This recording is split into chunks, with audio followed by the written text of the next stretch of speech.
அன்பர்களே வணக்கம். 2025ஆம் வருடத்திற்கான பலன்களை நாம் பார்க்க போகிறோம்.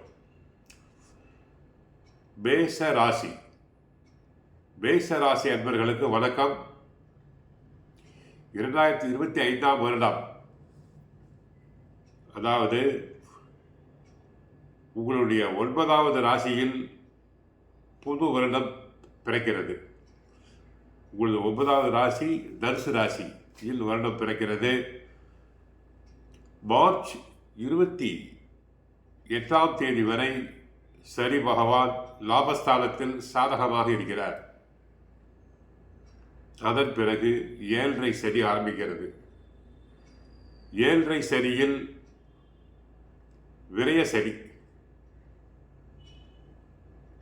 எப்பொழுதுமே சனி பிடிக்கும் போது முதல் 2.5 வருடங்கள் தலைப்பகுதியில் பாதிப்பு, ஒற்றை தலைவலி, மண்ட மூளையில் செய்யும் ஆபரேஷன், கண் காது மூக்கு பிரச்சனைகள் வரலாம். ஆக மேஷ ராசியினருக்கு முதலில் 2.5 வருடங்களுக்கு விரய சனி எதிர்பாராத வகையில் திடீரென்று செலவாகும்.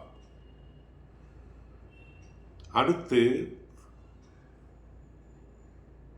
மே மாதம் 15ஆம் தேதி குரு பயிற்சி உண்டாகிறது. மே 14 வரை குரு பகவான் 2ஆம் இடத்தில் தன குடும்ப வாக்குஸ்தானத்திலிருந்து சாதகமாக இருக்கிறார். அதன் பிறகு 3ஆம் இடத்துக்கு செல்கிறார். பண வகையில் கவனமாக இருக்க வேண்டும். சிலருக்கு வீடு மாற்றம், தொழில் மாற்றம் உண்டாகும்.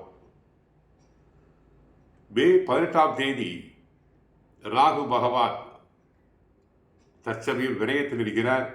உடல்நல குறைவோ உடல்நல அசௌகரியம் அனைத்தும் இருக்கும். அவர் லாபஸ்தானம் செல்கிறார். நல்லதுதான். குரு மிதுன ராசியில் அமர்ந்து அந்த ராகுவை பார்க்கிறார். சிலர் வெளிநாடு செல்லலாம், வெளிநாட்டு ஒப்பந்தங்கள் வரலாம். கேது பகவான் 5இல் இருக்கிறார். பிள்ளைகளை பற்றிய மனக்கவலைகள் வந்து போகும். புத்திஸ்தானம். மேஷ ராசியினர் சில சமயங்களில் தங்களை தாங்களே குழப்பிக் கொள்கிறீர்கள். தங்களை யாரும் குழப்ப வேண்டிய அவசியமில்லை. தற்சமய கிரக நிலைகள் வருடம் பிறக்கும் போது ரிஷப ராசியில் குரு வக்கரம் அடைந்திருக்கிறார். மேஷ ராசிக்கு 4ஆம் இடமாகிய சுகஸ்தானத்தில் செவ்வாய் வக்கிரம், 6ஆம் இடத்தில் கேது, 9இல் சூரியன் புதன், லாபஸ்தானத்தில் சனி சுக்கிரன், விரய ராசியில் ராகு இருக்கிறார். ஆக இந்த வருடம் 3 பயிற்சிகள் உண்டாகிறது. முதலில் சனி பயிற்சி, அதன் பிறகு குரு பயிற்சி, ராகு கேது பயிற்சி. இவற்றில் மேஷ ராசியினருக்கு சனி 7.5 சனியில் விரய சனி. வண்டி வாகனம் ஓட்டும் போது கவனமாக இருக்க வேண்டும். அதிவேகமாக செல்லக்கூடாது. குரு 3ஆம் இடத்துக்கு செல்வதால் அனாவசியமான செலவுகள். 3லே குரு கலகம் என்போம். வேலை செய்யும் இடத்தில் வீட்டில் கலகம் இல்லாமல் இருக்க வேண்டும். வீண் வம்பு வழக்குகள் தேடி வரலாம். அவற்றை தவிர்க்க வேண்டும். உடல் அசௌகரியம் உண்டாகலாம். நரம்பு பிரச்சனை, பிபி, தலைப்பகுதி ஆகியவற்றை கவனமாக பார்த்து கொள்ள வேண்டும். முடிந்தால் கந்த சஷ்டி தினமும் பாராயணம் செய்யுங்கள். 7.5 சனியில் விரய சனி, 7.5 சனி ஆரம்பிக்கப் போகிறது. சென்னையில் பல்லாவரம் அருகிலுள்ள பொலிச்சூரில் உள்ள அகஸ்தீஸ்வரர் கோவிலுக்கு சென்று அங்கு சனி பகவானை வழிபடுங்கள். உங்கள் கஷ்ட நஷ்டங்கள் அனைத்தும் குறையும். ஆக மேஷ ராசியினருக்கு சாதகம் எது? சனி சாதகம் இல்லை, குருவும் சாதகம் இல்லை, ராகு ஒருவர் தான் சாதகமாக இருக்கிறார். திருமணமான பெண்கள் வீட்டில் கணவருடன் சண்டை சச்சரவு இல்லாமல் இருக்க வேண்டும். அடிக்கடி கோயிலுக்கு செல்லுங்கள்.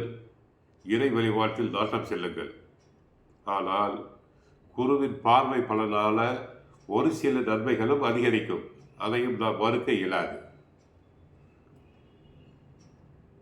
ஆக சனிக்கு வயதை விட, உதாரணமாக 30 வயது என்றால் ஒரு மிளகு சேர்த்து 31 மிளகு ஜவுளிக்கடையில் துணி வாங்கி, சிவப்பு துணி வாங்கி அதில் வயதை விட ஒரு மிளகு சேர்த்து வைத்து சனிக்கிழமை கால பைரவருக்கு நெய் தீபம் ஏற்றுங்கள். உங்களுடைய கஷ்டங்கள் அனைத்தும் குறையும்.